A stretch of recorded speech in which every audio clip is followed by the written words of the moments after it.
Welcome to Luca and Miguel. Enjoy the video. In this video, I will explain how to safely jack up a Chrysler 300. First, ensure your vehicle is on a flat, stable surface.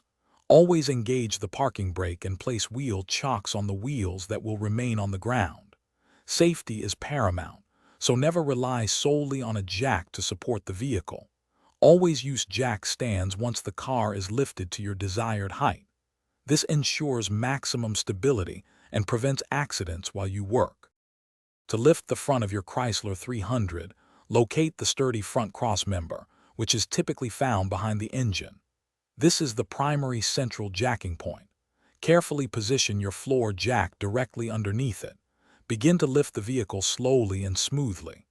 Once the car is at the desired height, immediately place two jack stands under the designated frame rails, located just behind the front wheels for secure support. Always ensure the vehicle is stable before proceeding. For the rear of your Chrysler 300, you have a couple of options. The rear differential housing can serve as a central jacking point.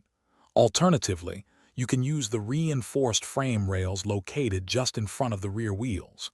Position your jack carefully and begin to lift the vehicle. Once it's at the correct height, place your jack stand securely under the frame rails, ensuring they are properly seated. Double-check stability before working underneath. When you're ready to lower your Chrysler 300, first ensure all tools and body parts are clear from underneath.